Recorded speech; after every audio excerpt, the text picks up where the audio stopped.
in today's video, it's likely that we're going to have my final race at Portimao, as it's rumoured to be not on F1 25.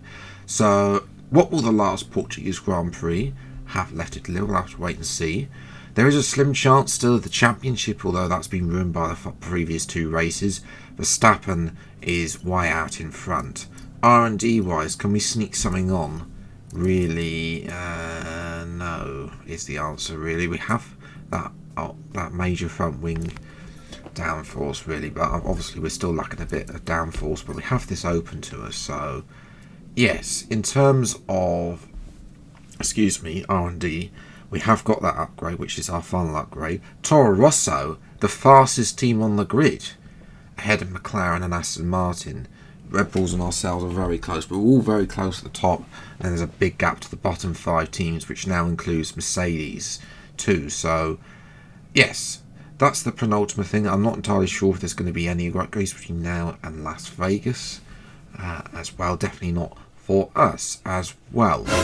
2021. Wow, we're going back in time, ladies and gentlemen, to the 2021 Portuguese Grand Prix, not the we're season 3, so 2026 as well. So yeah, we're moving to qualifying. Portugal, it's a good track for me, which is I'm a little bit sad that we're saying goodbye to it as well. It's brought so many memories, which we'll revisit later in the video. Anyway, my final fastest lap into turn 3 up to turn 4. This is such a crucial turn to get right, turn 4, because obviously if you lose time down here, the end of the first sector, gone purple for sector 1, down into this hairpin as well. Try not to get too much of that curb on the entry or exit there.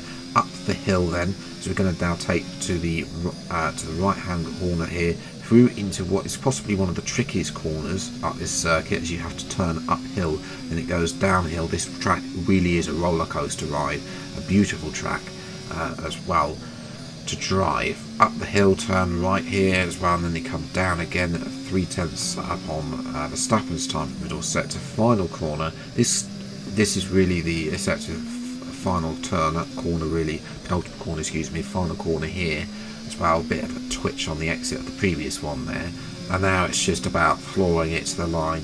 Try not to use too much ERS through that corner if you're in a terrible car, but up to the line, straighten it up, open the ERS, DRS as well. It's a 16.6, and that was my fastest lap because actually surprised rain came along at the end of the session. So yeah, I was a little bit surprised that it did the rain. There was no forecast, but then of course, I mean, the game decides to use forecast. That's the worst weather forecast in the world as well, probably from the BBC, to be fair, knowing them.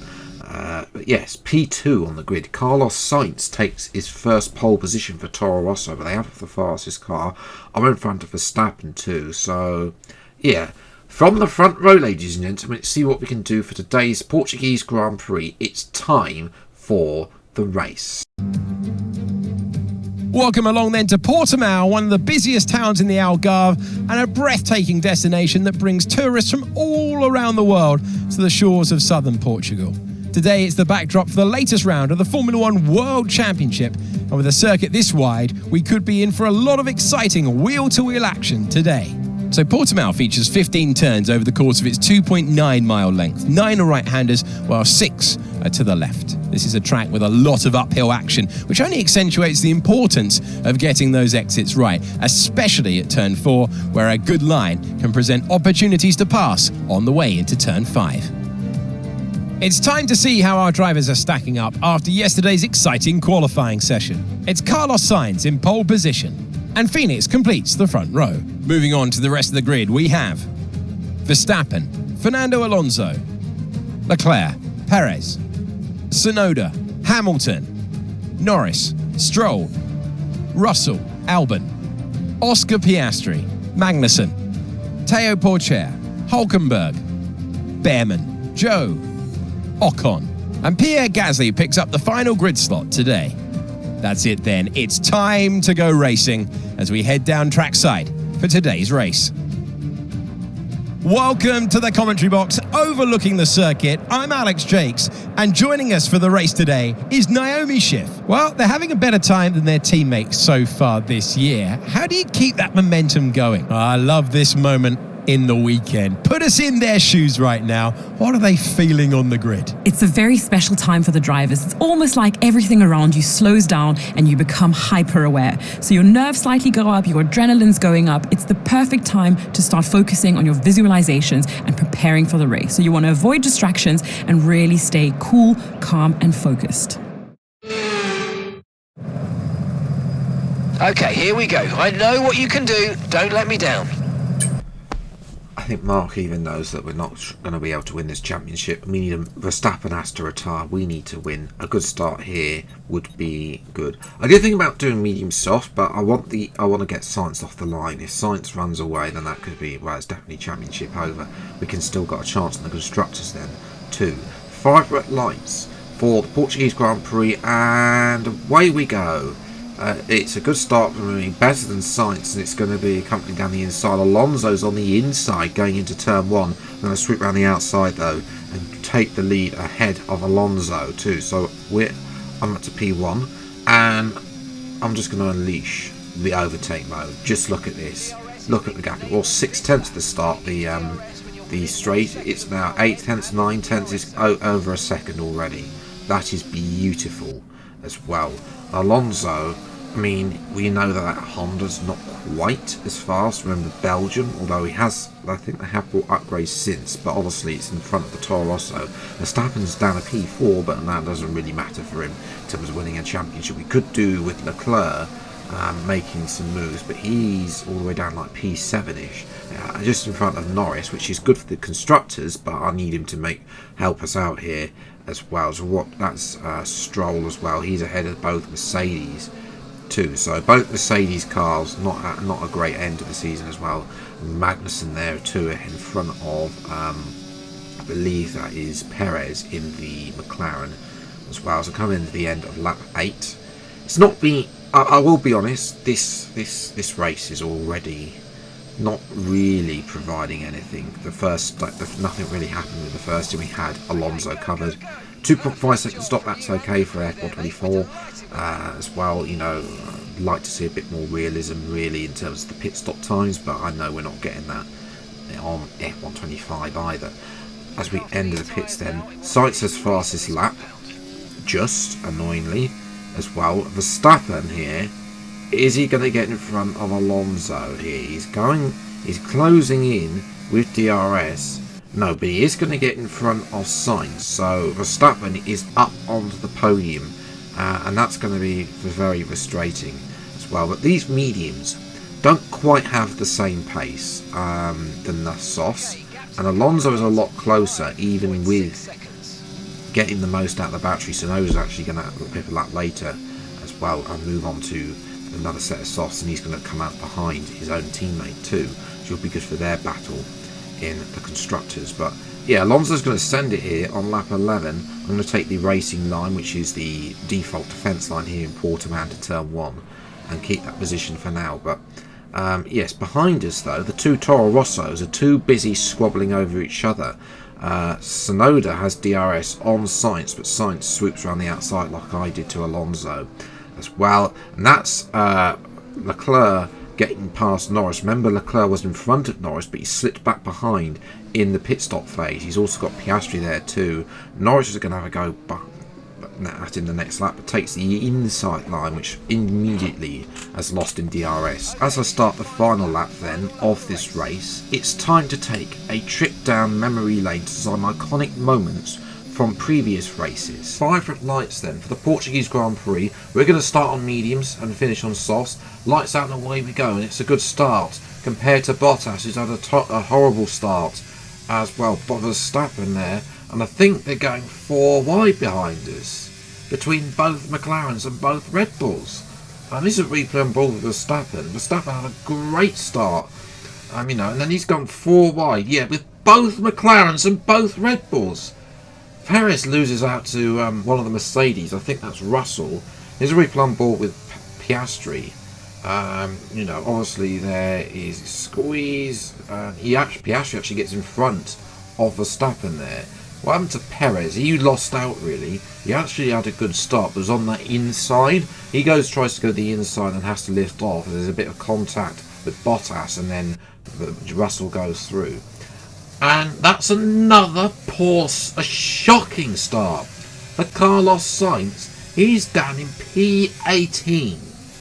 Lights out now on the way, and it's an okay start. Sainz has a terrible start there in the Ferrari. We're going to look at the inside line here. Sainz comes a little bit right along, they go a little bit wide. I'm taking the inside. I'm darting down the inside. Oh, can get both Alpines. Someone's locked up. Oh, there was definitely contact there. There's definitely contact. I'll try my best to get around those Mazitwatis out the race as well. We'll get a replay on board with Ocon. There was 3 wide there at turn 3 as well. There was a lock up from Stroll, I think that pushed Ocon wide into Alonso, and then Alonso didn't want to give Ocon any space, or couldn't get Ocon any space really, as Mazitwat rear-ended. I think that was Latifi. We've been informed that due to the increasing risks, they're moving from a virtual to a full safety car. So to recover Mazitwat's car, we're going to have a full safety car, and we're going to gamble. It's lap 1, but this is a 25% race.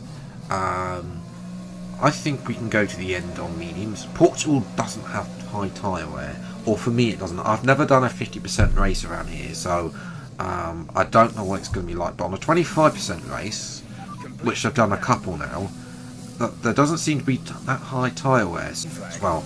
As we get ready, green flag racing now, we're going to instantly get past Schumacher. I don't want to repeat of Italy or Brazil last season as well, and down the inside of Schumacher and up to P16. Ocon's going to follow me through as we look at Lundgaard, 3 wide again with Lundgaard and Latifi as well. There's a little bit of contact there with Lundgaard and Latifi again. Just trying to make these positions up as quickly as possible, really, as well as no one really wants to give there. In actual fact, Latifi shoved out Lundgaard in the end as well. Down the inside, both Aston Martins at that corner, a little bit wide on the exit there. Apologies to Perez. That's going to allow Vettel to go through. Next up will be our former teammate Sir Lewis Hamilton in this series. As well, going to dart down the inside of our former team Mercedes. How the mighty have fallen. We're up to P11 now as well. So this is a good start as well. Next up is Tsunoda, the Red Bull, the AlphaTauri man. Haven't seen much of Tsunoda, to be honest. He has been very quiet in this career mode. It's been a long time since we've seen him. I think it was Monza last year since the last time I've seen him. Tries to come around the outside, but we're not having any of that with DRS. Next up, the 2 Williams. Hopefully Giovinazzi will do me a favour like he did in Brazil last year. Who knows? Russell is also up ahead, but unfortunately we couldn't get past the Williams. The Williams have very good straight line speed as well, so in the end we're just able to keep within DRS range. Actually lose a little bit of DRS, had a little bit of twitching over the middle sector, lost out to Russell there, but we are able to get past Russell as he pits there, and so does Stroll, and that, thank you very much, is the lead of the Portuguese Grand Prix. Well, really for us, as we come down the start finish. What on earth was that? What on earth was that? That is a bizarre glitch. And the title of today's video. So I'm coming down the start finish straight, and then I sink into the ground, and then the takeoff. Here's a slow-mo. Sink into the ground here, then take off just like going taking off like a rocket. Yeah. Anyway, let me know if you've seen that glitch before in the comments below. I've caught up to the 2 McLarens. They've swapped around again. Perez this time is there, and it's an easy move, textbook move around the outside of turn 1. Next up is Oscar Piastri, who are going to try and dispatch straight away. Interestingly, look at the gap between the 2 McLarens and Alonso. It was like over 4.5 seconds before the pit stops. Now it's just 1.9. Down the inside of Oscar Piastri at turn 5 and up to P8, so that's a good move. I've also got fastest lap as well. which I'm hoping to be able to keep hold of. That'd be an extra point that I'll try and charge to keep us in any chance of getting that 5th place last as well. 5 red lights are out, and away we go once again. And it's a poor start from Russell and Gasly as well. Sonoda's had just as good a start as I had. He's round the outside. Poor start there for both Gasly and Russell there. They've both lost 2 positions. And we're just holding back. Sonoda, I'm going to go at the top of the hill. And he's going to go through here. But DRS is enabled. So, you know, it's about, at this point, just biding our time. I think we can keep with Sonoda. Yeah, his pace seems to be through the middle sector. Obviously Aston Martin probably a bit more downforce compared to the Alfa Romeo, and this setup especially, which has a lot of low wings on as well. But we're gonna obviously we haven't even got DRS, DRS is enabled this lap, assuming lap 11, but we don't need it because we're able to use the straight line speed that we've got with the setup as well. Yeah, we've got Sonoda all over the back of this on lap 16. So there's a bit of a dive there. The hand of frustration comes out as well. Have a replay. You know, it's not really an overtaking position. He sort of dives it. You know, that's where Sonoda, is strongest in that Aston Martin car.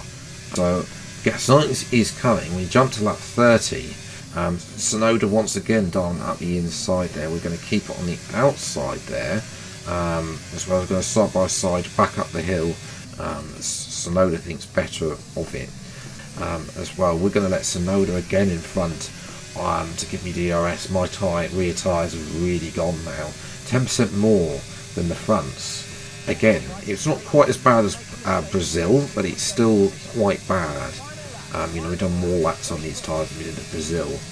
So something there. So Gasly again having a go at Sonoda, on the inside. But Sonoda is able to carry on. And it looks like we're going to get a podium in this our final flying lap maybe. Up to the line, it's going to be a narrow improvement of 31 thousandths of a second.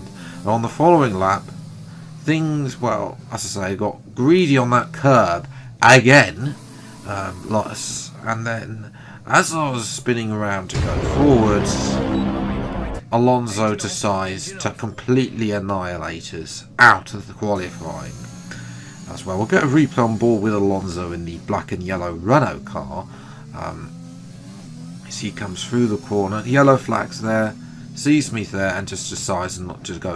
Decides to carry on. On Max Verstappen on the hard tyres, we're going flying for purple first sector. Round the outside of Albon here. Can we get the traction down using either ERS to try and compensate the AIOP traction? Down the inside here, Albon finally yields position. We're up to P4. But you know, Albon, to be fair, we tried to squeeze him to the curb to give us the best line possible through that corner, and then had the inside line, was able to force him out and up to P4. Now we're on the back of George Russell, who's sadly going to be denied a podium for Aston Martin. I don't think Aston Martin have had a podium in this series. They've been that poor. But you know, this is improved performance by them ahead of their course. They're definitely improved performance in F123, as that is confirmation Verstappen is slowing up Leclerc, and you know, Leclerc will be fuming. This is the problem when you have two drivers fighting for the championship. They have to prioritise one over the other sometimes. Leclerc forces his way through on Verstappen, and then Leclerc locks up. There's a bit of contact with Leclerc through turn 1. As we dived turn 2, as we dived Verstappen into that curve. This is just what happened then. Leclerc got Verstappen with DRS, and then Verstappen on those hard tyres not really having the grip that he needs, and we're able to dive down the inside. Leclerc locking up for a good measure to try and stop us. But now we're all over Leclerc. We tried the same move on Leclerc we did to Albon, but look at this traction. That is just, I can't match that as well. Can we have a look down the inside there, but I'm able to make the move. I have to wait for ERS. Verstappen already dropping back on those hards, so that's not the strategy to go with. Leclerc is just sitting duck without DRS here, and we are comfortably able to pull back to the racing line and take the lead of the Portuguese Grand Prix with 3 laps to go. And Verstappen is even more trouble because he's been caught by Russell. A lock-up for Verstappen puts him straight on at turn 2. So those are some of my iconic memories over the years. Just some, of course, from many since F1 2021. This race is going to fizzle out, sadly. I mean, it's just DRS and DRS trains in this game making the racing terrible, which is such a shame to see this race send off like this. But I'm going to win the last race at Portimao. Mate, heartbreaking stuff. That was such a good effort. Look, we might have just about missed out on the championship, but it's been a brilliant season. You've done a fantastic job. I have loved the whole thing from start to finish, and next year we've got the chance to go one better. And so the celebrations begin, and well earned they are indeed. It may have looked simple at times, but as any racing driver will tell you, competing at this level, at the very top, is anything but simple. There's no catching them now then. We have a new World Drivers' Champion. They take the checkered flag then here in Portimao in what has been another outstanding Grand Prix. Here come our winners now, a thrilling race and a tremendous effort by Ferrari. Their history is well known, so it's no surprise to fans the world over to see them come out on top once again. I'm happy to win the final race at Portimao to send. Well, I mean, it wasn't really a stylish race, really. It was just pure dominance, really. But it is also a little bit heartbreaking to lose the championship, you know. I think this is win number 5 now of the season, and to be honest, I was hoping for a little bit more consistency for me, but that's more on me, really, as well. We still have the constructors to fight for, though. Leclerc did finish P6. Annoyingly, he couldn't get really anywhere close to either the Toro Rossos. 3,000ths of getting another point. It wouldn't have helped us anyway, because we would needed both Toro Rossos to finish in front of Verstappen, really, too. So yes, a miserable day for both McLarens and both Mercedes. McLaren really should have offered a contract as well. Mercedes, in terms of the championship, Drivers' Championship, we were guaranteed second place no matter what happens in Las Vegas, the final race, which will be out tomorrow as well. So yeah, there is still a chance that Norris can beat Leclerc if Leclerc has a terrible race and Norris gets like a P3 or something like that. Constructors, though, is still on. 15 points separating ourselves from Red Bull. We will have a Constructors' Championship finale in Las Vegas. Who's going to win this championship? Mercedes and Aston Martin going for P4 too. So there's still plenty of battles up and down the Constructors' Championship, at least to finish off. In terms of our teammate Ryton, we're beating Leclerc. I mean, Leclerc hasn't really shown up. He hasn't won a race this year, so although he's lacked a bit of consistency at times, like I have, which has cost me the championship too.